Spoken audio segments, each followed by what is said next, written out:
காசாவில் மரணிக்கும் தருவாயில் 14,000 குழந்தைகள் இருப்பதாகவும் அடுத்த 48 மணி நேரத்தில் அவர்கள் உயிரிழக்கக்கூடும் எனவும் ஐநா எச்சரித்துள்ளது.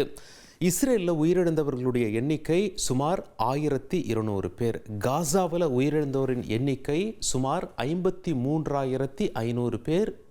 இதுவரை ஹமாஸ் வசம் 58 இஸ்ரேல் பணிய கைதிகள் இருக்கிறார்கள். மற்ற பேரெல்லாம் மீட்டெடுத்துட்டாங்க இஸ்ரேல். இப்போ இஸ்ரேல் என்ன பண்ணியிருக்காங்க, கடந்த 8 நாளாக தாக்குதலை தீவிரப்படுத்தி இருக்கிறார்கள். 8 நாளில் மட்டும் சுமார் 500 பேர் கொல்லப்பட்டிருக்கிறார்கள்.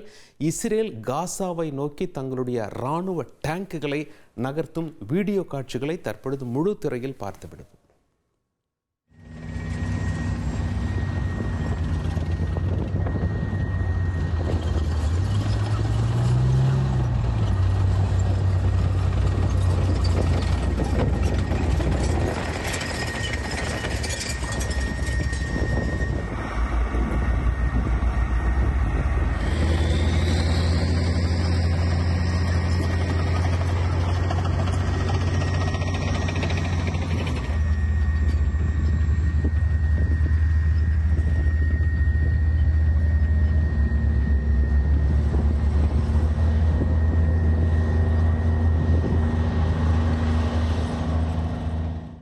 காசா ஒரு பாலைவன பூமி. அங்கே விவசாயம் எல்லாம் கிடையாது. மற்ற நாடுகளைத்தான் உணவுப் பொருட்களுக்கு நம்பி இருக்கிறார்கள். குறிப்பாக இஸ்ரேல் அனுமதிச்சாதான் உணவு வாகனங்கள், அத்தியாவசிய வாகனங்கள் காசாக்குள்ளேயே வர முடியும். ஏகப்பட்ட வாகனங்கள் அணிவகுத்து எல்லையிலேயே நிற்கின்றன. காரணம், இஸ்ரேல் கடந்த 2.5 மாதங்களாக அந்த வாகனங்களுக்கு அனுமதி கொடுக்கவில்லை.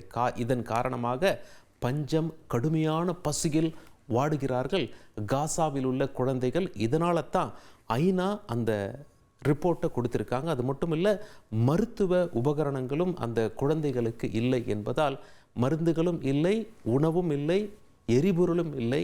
இதனால் கடுமையான பஞ்சத்திற்கு ஆளாகி இருக்கிறார்கள் என்று ஐநா சொல்லியிருக்கிறார்கள்.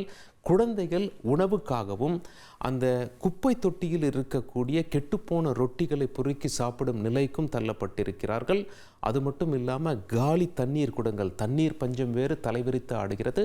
அந்த காட்சிகளை பார்த்து விடுவோம்.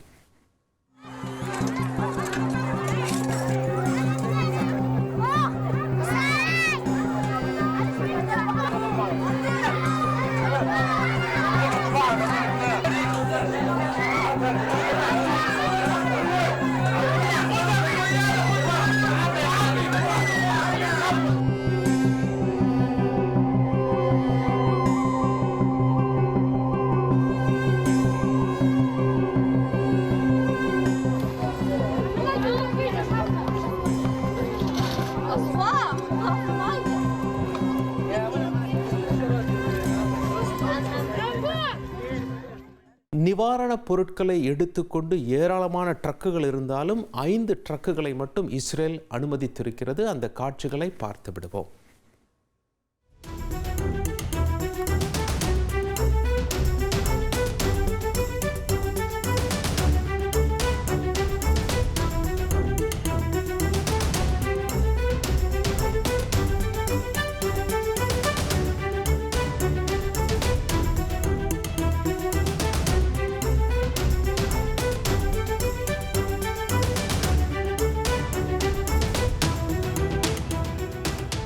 ஐநாவின் எச்சரிக்கையும் 5 ட்ரக்குகளுக்கும் அனுமதியும் பற்றி பேசும்பொழுது சர்வதேச வல்லுநர்கள் என்ன சொல்றாங்க, காசாவில் மக்கள் தொகை சுமார் 23 லட்சம். 500 ட்ரக்குகளுக்கு மேல் அங்கே நிவாரணப் பொருட்கள் தேவை இருக்கிறது.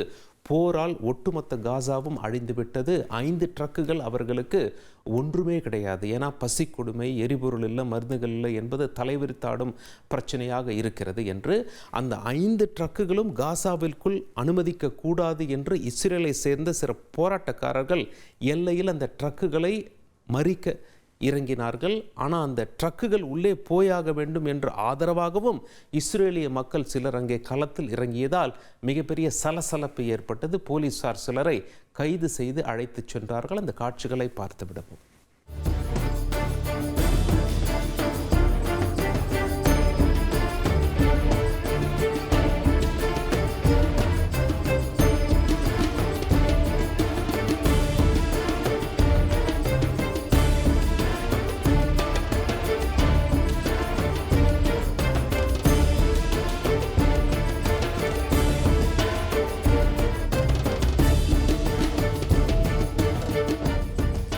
சர்வதேச அழுத்தத்திற்கு தற்காலிகமாக பணிந்திருக்கிறதா இஸ்ரேல் என்ற கேள்வி எழுகிறது. காரணம், ட்ரம்ப் தன்னுடைய முதல் அதிகாரப்பூர்வ திட்டமிட்ட பயணத்தை பாலைவன பூமிக்கு தான் வந்தார். ஆனால் இஸ்ரேலுக்கு செல்லவில்லை.